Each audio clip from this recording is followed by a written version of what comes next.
In April 1945, Eva Braun chose cyanide in Hitler's bunker because she wanted to be a beautiful corpse. Magda Goebbels poisoned her 6 children before taking her own life.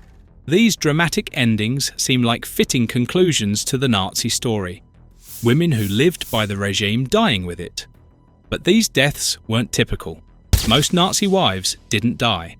They escaped, they hid, and in some cases, they collected government checks for decades.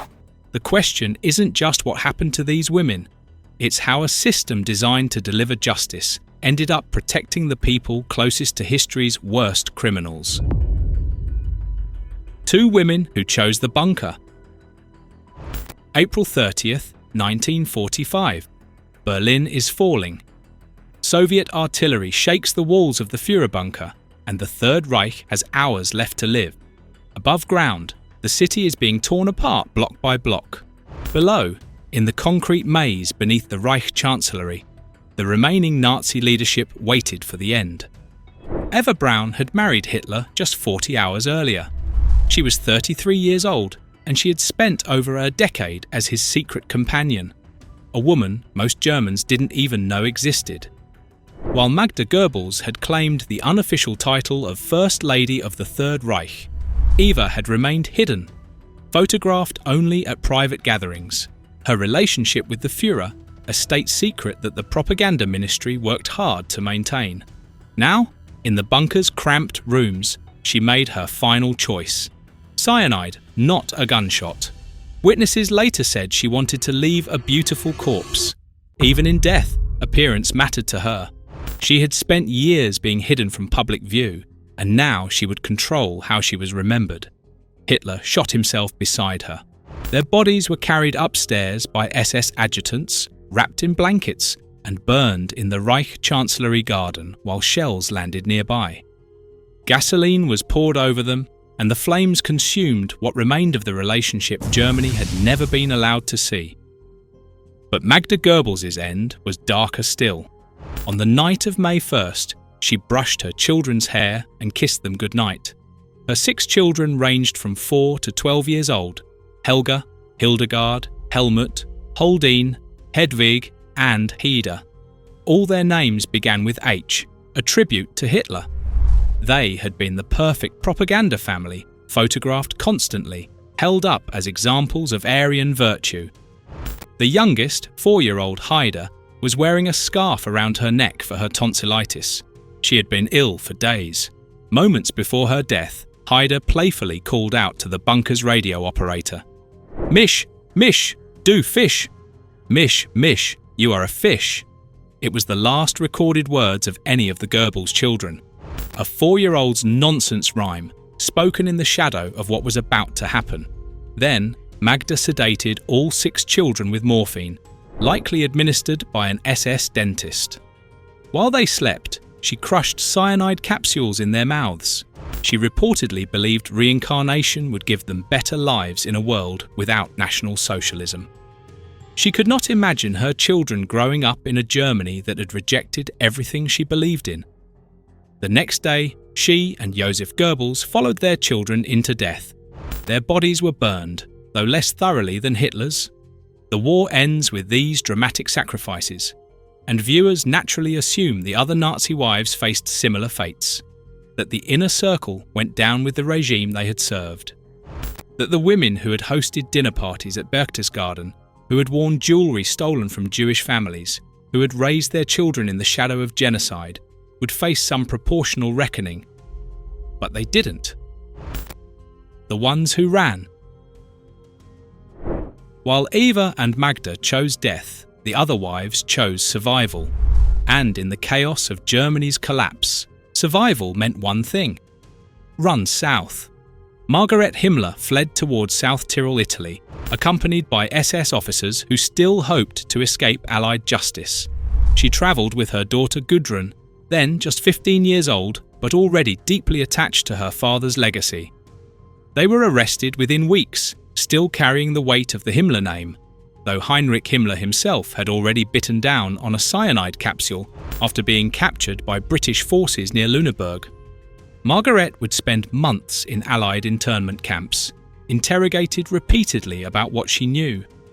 She maintained her innocence, claiming she had been merely a wife and mother, uninvolved in her husband's work. Investigators were skeptical, but proving otherwise was difficult.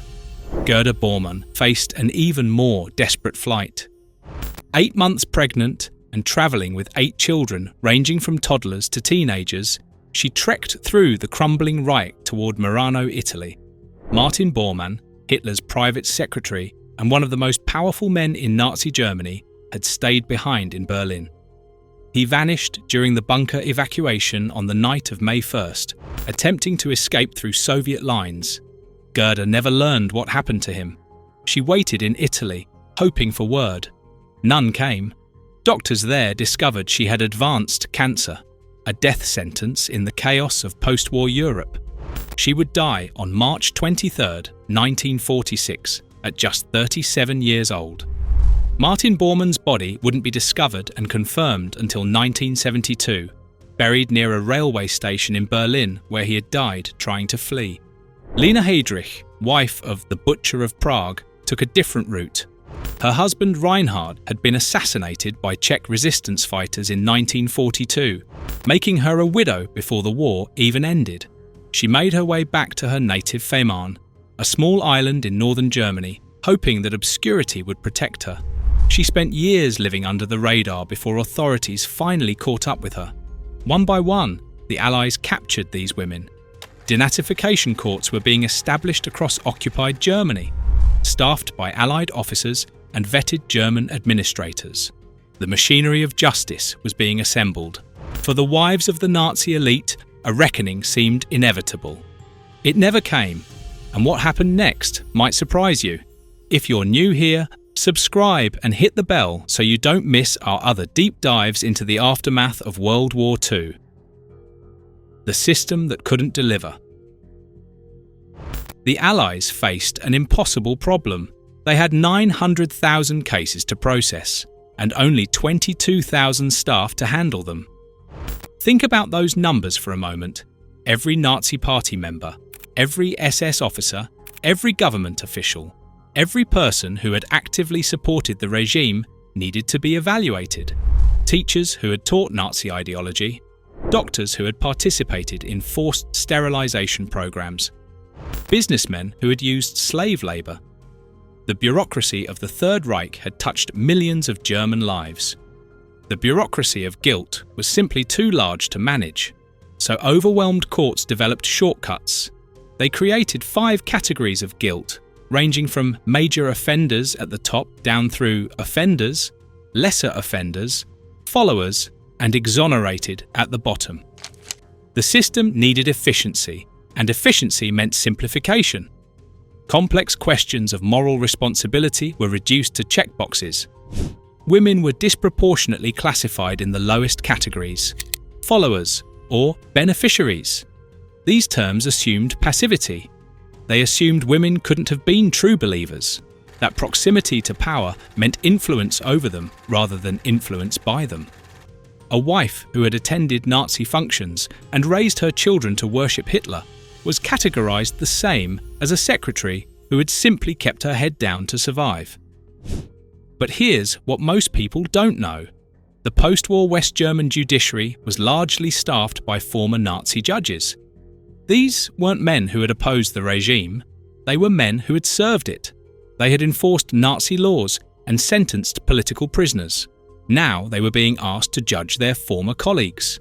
They developed what historians call the neutral middleman doctrine, the idea that someone could participate in a system without being responsible for what that system did.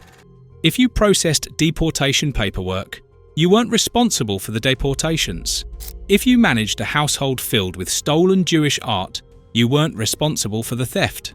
The doctrine created infinite layers of deniability. Responsibility flowed upward, always upward, until it reached men who were already dead or already convicted at Nuremberg. The system wasn't broken. It was designed this way. The woman punished for being less committed. Emmy Goering was the wife of Hermann Goering, Hitler's designated successor and commander of the Luftwaffe. Before the war, she had been a successful actress on the German stage. She claimed she was apolitical, interested only in the arts, thrust into Nazi high society by marriage rather than conviction. Her relationship with the Nazi inner circle was complicated. She had feuded bitterly with Eva Braun, treating Hitler's companion with open disdain.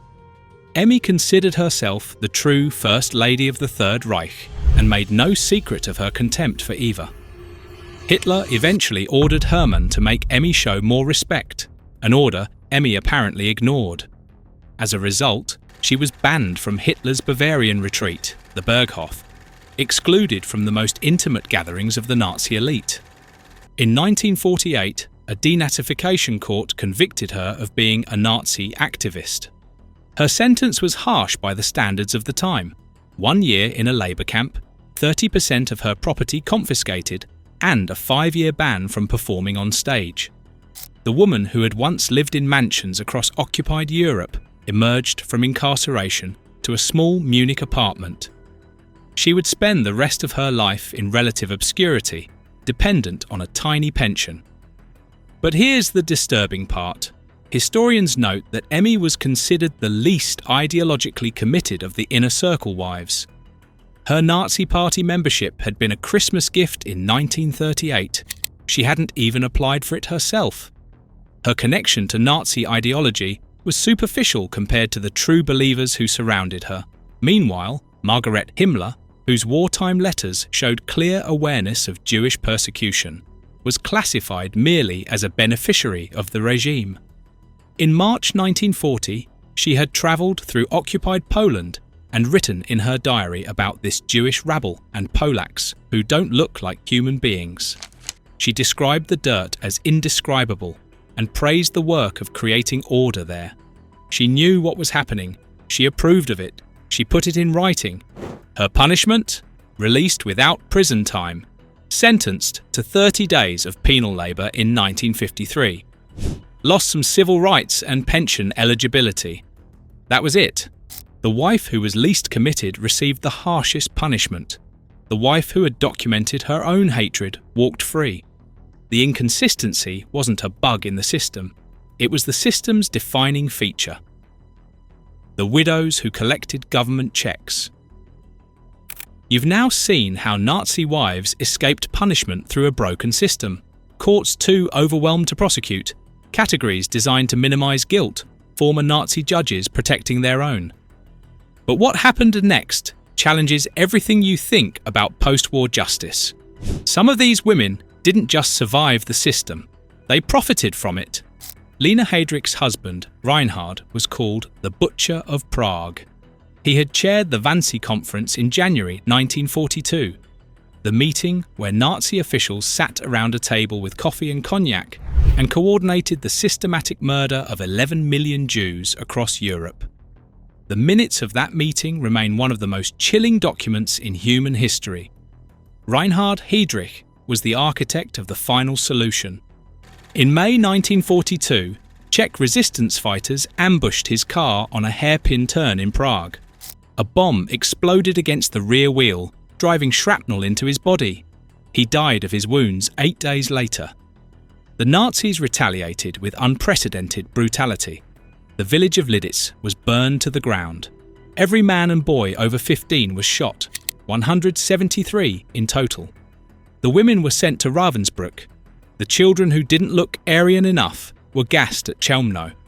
The village was bulldozed from the map. After the war, Czechoslovakia tried Lina in absentia. In 1948, she was sentenced to life imprisonment for her role in the occupation, but she lived safely in West Germany, where extradition was never enforced. The life sentence existed only on paper. Then she did something extraordinary. She sued the German government for widows' benefits. The case dragged through courts between 1956 and 1959. Lina argued that her husband had been a general killed in service to Germany, and as his widow, she was entitled to a pension. The moral implications were staggering. The man who had organised genocide was being treated, for legal purposes, as a fallen soldier. Incredibly, she won. The West German state was forced to pay her monthly as the widow of a general killed in service. The architect of the Holocaust wife was collecting a government paycheck. She published a memoir in 1976 titled Life with a War Criminal, and despite that title, she spent its pages defending her husband's reputation. She died in 1985, showing zero remorse, having outlived both her husband's victims and the system meant to punish her. The revisionists who rewrote history. Lina Heydrich wasn't alone in profiting from the post-war order. Anneliese von Ribbentrop was the wife of Foreign Minister Joachim von Ribbentrop. Her husband had been one of the major war criminals tried at Nuremberg, the man who had negotiated the Nazi-Soviet pact and pushed for war at every opportunity. He was found guilty and hanged in October 1946. But Anneliese came from money. Her father had founded the Henkel champagne and wine business, one of Germany's most successful beverage companies. That family fortune was never confiscated by the Allies. She had resources other Nazi widows lacked, and she spent decades using them. Throughout the 1950s, 1960s, and beyond, she published her husband's memoirs and wrote revisionist books attempting to rehabilitate his reputation. She portrayed him as a diplomat who had sought peace, not a war criminal who had enabled genocide. Her wealth gave her access to publishers and legal representation that other widows could never afford. By 2001, 56 years after the war ended, German authorities officially classified her as an apologist for Hitler and a defender of Nazi revisionism. But by then, she had spent half a century reshaping how her husband was remembered. The post-war system had given her a platform to rewrite history that her executed husband could never have had. Ideology passed to the next generation. The wives' ideological commitments didn't die with them. They were transmitted to the next generation, carried forward like a virus through family networks. Gudrun Himmler was the daughter of Heinrich and Margareta. Her father had been Reichsführer SS, the man who oversaw the concentration camp system and received regular reports on the progress of exterminations. She grew up as Puppy, Daddy's little princess, photographed at her father's side at official events, showered with gifts and attention. After the war, she didn't renounce him. She couldn't accept that the loving father who had doted on her was also the architect of industrial murder. So she chose denial. She became an active neo-Nazi. She married a man affiliated with far-right political parties. She provided shelter to fugitive war criminals who had escaped justice. She maintained networks of unrepentant SS members well into the 21st century through organisations like Stille Hilfe, Silent Help, which aided escaped Nazis and their families. For decades, elderly SS officers who should have been in prison received financial support and legal assistance from Gudrun and her network. When she died in 2018 at 88, she was still defending her father's memory. She had never acknowledged the Holocaust. Ilse Hess, wife of Rudolf Hess, followed a similar path. Her husband had flown to Scotland in 1941 on a bizarre solo mission to negotiate peace, a mission that failed spectacularly. He was convicted at Nuremberg and sentenced to life in Spandau prison, where he remained until his death in 1987. Ilse spent those decades campaigning for his release. She supported Stille Hilfe until her death in 1995, maintaining correspondence with unrepentant Nazis throughout her life. She never wavered, never apologised, never acknowledged what the regime had done. The failure to hold wives accountable didn't just let individuals escape, it created a vehicle for Nazi ideology to survive through family networks, passed from mother to daughter, protected by the legal fiction that women couldn't truly have been believers. The ideology found shelter in the one place denazification courts refused to look: the home, the reckoning that never came. What happened to the wives of the Nazi elite reveals something disturbing about how systems process guilt. Proximity to power was treated as evidence of powerlessness. Gender became a shield, and the wives who were most ideologically committed, who knew, who supported, who encouraged, faced lighter consequences than those who merely benefited. The numbers tell the story. 900,000 cases, 22,000 staff, former Nazi judges running the courts, a doctrine that said participation didn't mean responsibility. Eva Braun and Magda Goebbels chose death in the bunker. In a strange way, they may have been the only ones who truly faced accountability, the only ones who paid a price proportional to their proximity to power. They didn't live to collect pensions or publish memoirs. The others? They escaped, they hid, they sued for pensions, they published memoirs defending their husbands' legacies. They raised children who carried the ideology forward into the next century. They died in their beds, surrounded by photographs of the men the world had condemned. Henrietta von Schirach, wife of the Hitler Youth leader, later wrote something that captured the terrible intimacy of their position. We loved what should not be loved, and hated what should not be hated. We served the cause of evil and could not go back. She was right about one thing. They served the cause of evil, but her claim that they could not go back was proven false by every wife who walked free, collected a pension, and died peacefully decades later. They went back to ordinary lives. They went back to respectability.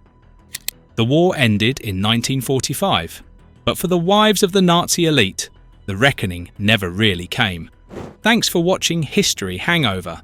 If you found this video insightful, check out our other deep dives into the families and figures who shaped World War II and its aftermath. Like this video, subscribe, and hit the bell so you don't miss our next upload.